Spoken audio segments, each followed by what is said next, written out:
Ramakrishna Hari. Finally आम्ही आळंदीत पोहोचलोय आणि आता रिक्षा पुढे जाऊ शकत नाही, त्यामुळे आम्ही चालत निघालो बघा। पंढरीची वारी, आता ही ज्ञानोबाची वारी। संपूर्ण 21 दिवसाची तयारी करून वारकरी पंढरपूरच्या मार्गाला लागला।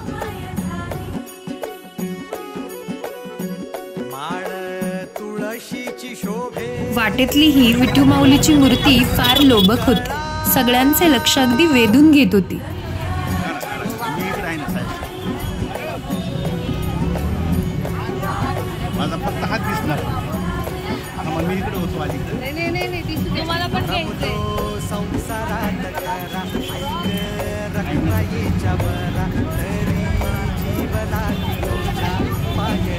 कपाळी चंदनाचा टिळा लावून आम्ही सुद्धा पुढे निघालो। रस्त्यामध्ये वारकऱ्यांना खाऊ वाटला जात होता। जसजसे पुढे जाऊ तशी वारकऱ्यांची गर्दी वाढायला लागली। किती छान दिसतंय ना हे दृश्य। विठू माऊली, संत तुकाराम, संत ज्ञानेश्वरांची मूर्ती एकत्र, त्यासोबत शोभेल अशी तुळस घेऊन जाताना हा गरुड खान वारकऱ्यांच्या गर्दीत हा अगदी उठून दिसत होता।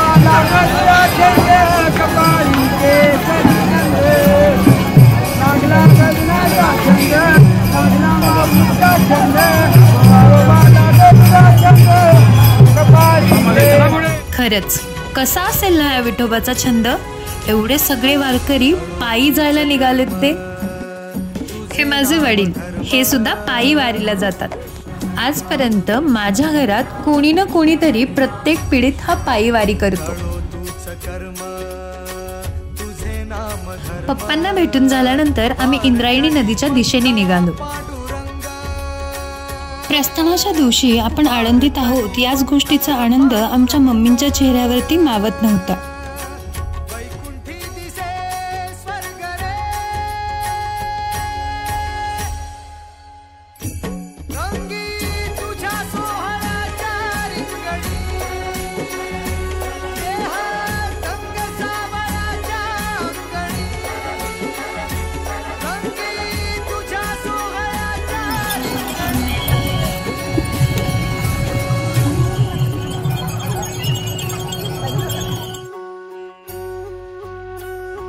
ही आपली संस्कृती। वासुदेवांना पाहिल्यानंतर अगदी गावाकडचे दिवस आठवतात। याही वर्षी आम्ही फुगडी खेळलो। पालखी मंदिराच्या बाहेर निघते त्यावेळेस कळस हलतो असं म्हणतात। यावर्षीही आम्ही तब्बल 2 ते 2.5 तास थांबलो होतो। मग आम्ही मंदिराच्या मुख्य द्वारासमोर आलो। रस्त्यावरती न्यूज चॅनलवाले वारकऱ्यांची प्रतिक्रिया घेत होते।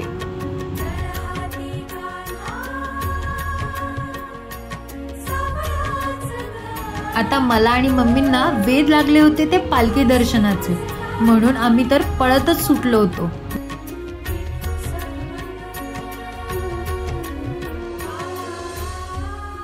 एक ओढ सतत मनी व्याकुळ होतो देह, एक ओढ सतत मनी व्याकुळ होतो देह, आतुर असतो फक्त वारीच्या आगमनासाठी। जसा आला होता वैकुंठीचा राया तुकोबाच्या भेटीसाठी। इंद्रायणीच्या काठापासून ते चंद्रभागेच्या वाळवंटापर्यंत तू असतोस आमच्या सोबत नाचून धुंद झालेलं। पालखीचं दर्शन घेऊन आम्ही पुढे निघालो। पण पुढे जाऊन रथाला असणाऱ्या घोड्यांचं छान असं दर्शन घेता आलं।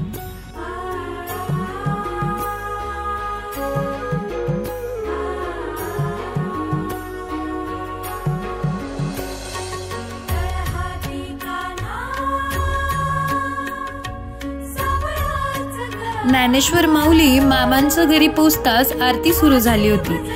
ते असं आरतीचं दर्शन घेतलं। पालखी मंदिरातून निघून इथे ज्ञानेश्वर महाराजांच्या मामाच्या घरी येते। महाराजांच्या पादुकाचं दर्शन झालं नाही म्हणून म्हणलं चला मंदिराचं दर्शन घेऊन येऊ.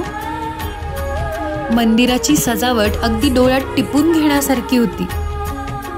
किती छान दिसतंय ना हे दृश्य, अगदी सोनंच पाहतोय आपण. हे दृश्य कॅमेऱ्यात टिपून घेण्यापासून मन थांबतच नव्हतं.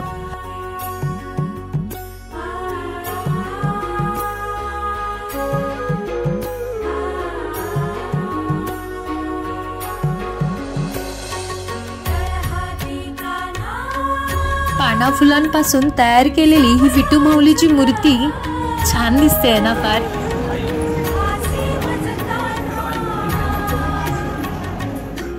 हाच नंदी बाजूला सारून ज्ञानेश्वर माऊली समाधी घेण्यासाठी खाली गेले होते.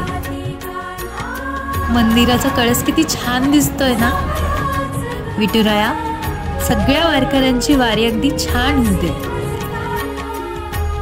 व्हिडिओ आवडला असला आणि पुढील व्हिडिओ बघण्यासाठी नक्की सबस्क्राईब करा. चला तर मग, रामकृष्ण हरी. भेटू पुन्हा लवकरच.